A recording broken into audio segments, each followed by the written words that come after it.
I'm Emily, a 33-year-old housewife, have my same-aged husband, Mike, and our 5-year-old daughter, Lucy. Mike and I joined the same company in the same year and quickly hit it off. We dated for 2 years and got married when we were 24. I became pregnant with Lucy at the age of 27 and quit my job, but a year later, Mike also resigned and started his own business. Honestly, I didn't want him to start a business at a time when we needed more money, but Mike, who never listens to others, suddenly said one night, "I quit my job," and it was too late. His business struggled to take off, and there were months when our income was less than $1,000. Despite this, Mike casually used my savings from before we were married for cash flow, plunging our family into extreme poverty. I had no choice but to work as an office clerk at a nearby company, and since Mike mostly worked from home, I asked him to take care of Lucy. He's quite careless, so there were some nerve-wracking moments, but when Lucy entered kindergarten, he started to help with drop-offs and pick-ups.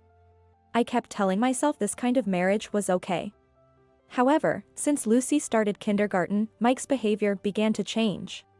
He would keep his cell phone all the time, frequently message someone, and smirked while reading texts, typical signs of cheating.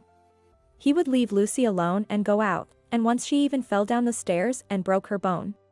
"Why do you go out alone? What if she had been seriously hurt?"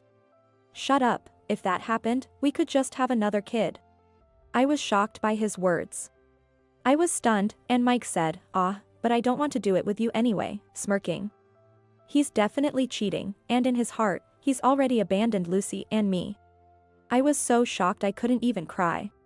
After that, Mike began to brazenly stay out overnight. I even received creepy calls with nothing but loud laughter from a woman, presumably his mistress. "If you want a divorce, just say it. Am I just an ATM to you?" I was so angry I couldn't sleep. I desperately wanted a divorce and to come out ahead, but Mike always locked his room when he went out, so I couldn't find any proof or information about his mistress, and it was agonizing. Then, suddenly, everything came to light. One night, I got a call from the police. Mike had been in a traffic accident. It was a single-car accident, and he was with a woman in a rental car. A woman, his mistress, right? He said he was on a business trip, but it was a lie.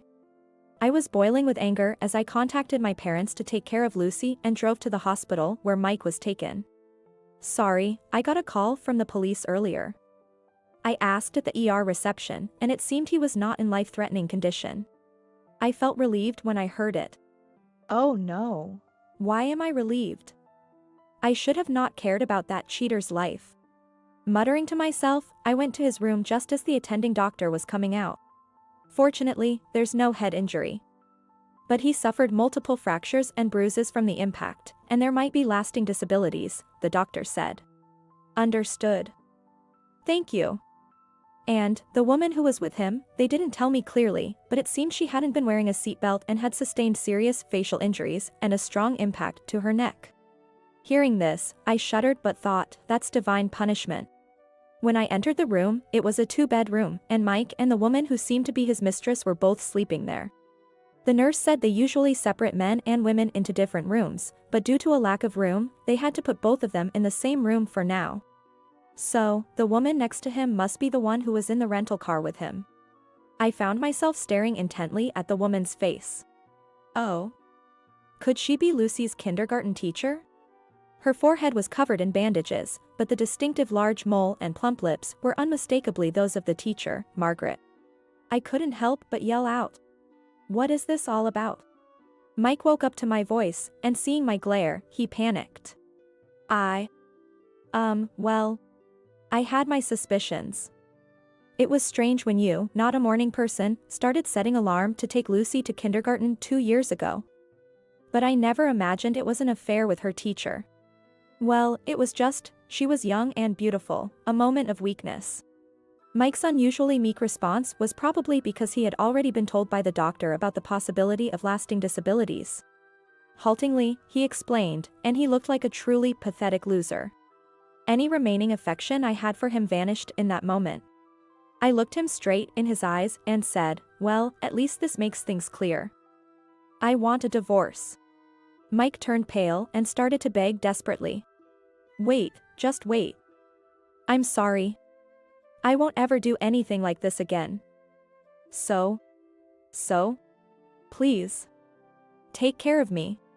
Why? Why? Are you going to abandon me now that I'm like this? They said I might end up in a wheelchair. And? Are you really that heartless?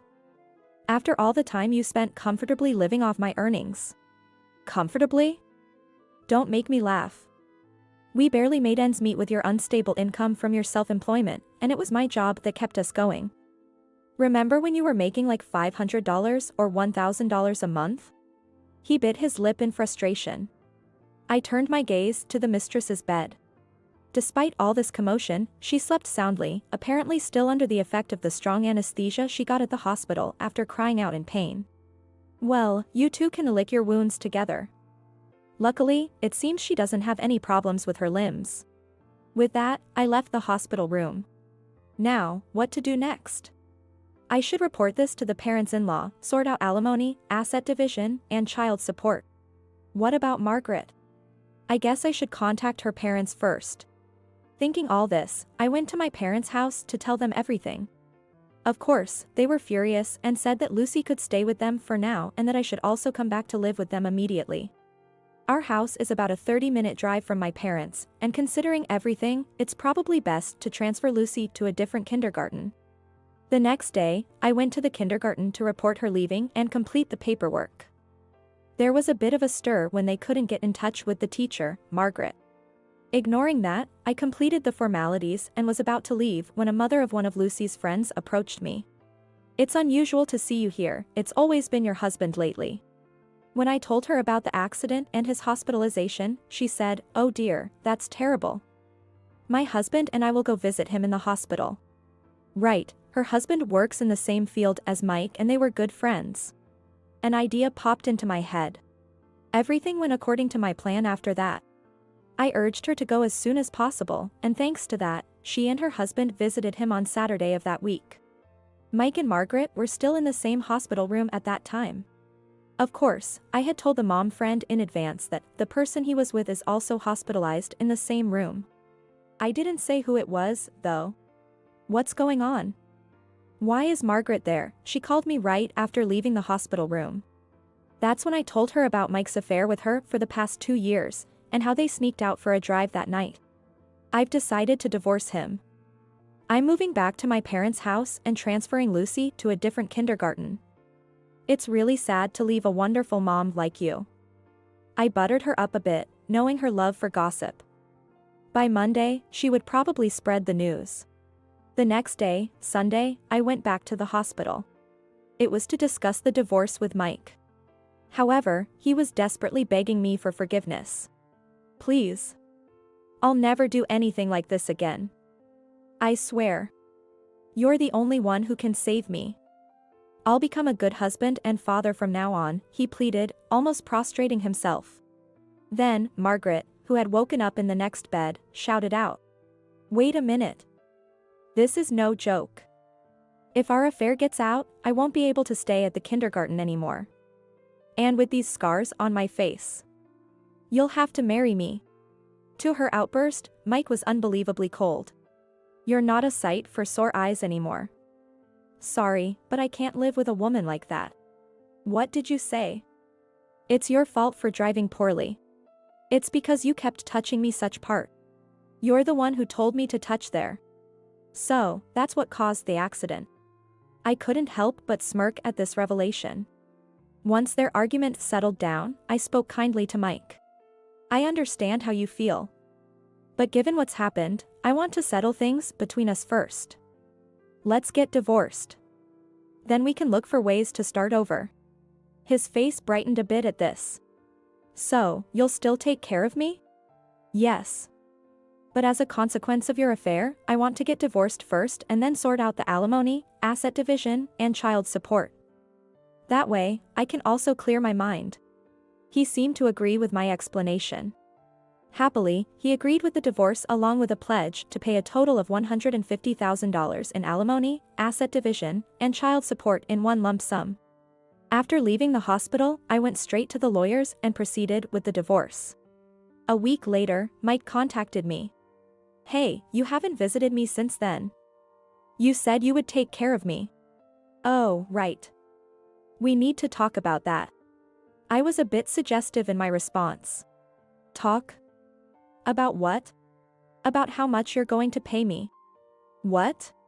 He sounded utterly baffled, so I explained politely. Like a hospital sitter service or care assistance. It's about $30 per hour, so for 2 hours a day, 10 days a month, that's $600. Plus, travel expenses of $15 for each round trip, making it $750 in total. I'll need that up front, please. Wait, what are you saying? You're charging me? Of course, we're strangers now. I have to be compensated. At this point, Mike cursed me, you're the worst. I get it, I understand his feelings. His job requires on-site inspections, but with his condition, that's impossible for now. Moreover, Margaret is demanding $300,000 in damages because of her facial scars. And there's probably a bill for the totaled rental car. Well, it looks like our negotiation is off. You better ask your parents for help. With that, I hung up. Later, I heard Mike was discharged and went back to his parents' house. But apparently, his elderly parents couldn't provide adequate care, and he often fell out of his wheelchair and is now almost bedridden. Also, Margaret reportedly left the kindergarten and is now a shut-in at her parents' house, bombarding Mike's family with angry calls and emails daily. It seems the only lasting scar is on her forehead, but for her, who prided herself on her beauty, it's unforgivable. It's a pity, but she also had to pay alimony for the affair, and her parents covered the shortfall. For them, it might have been just a fling. But what you do comes back to you. I feel sorry for them, but it's divine justice. They should live with their guilt. I feel bad for burdening Lucy so suddenly. But fortunately, she's adapted well to her new kindergarten, which relieves me. As for me, I've settled down and am enjoying my work every day.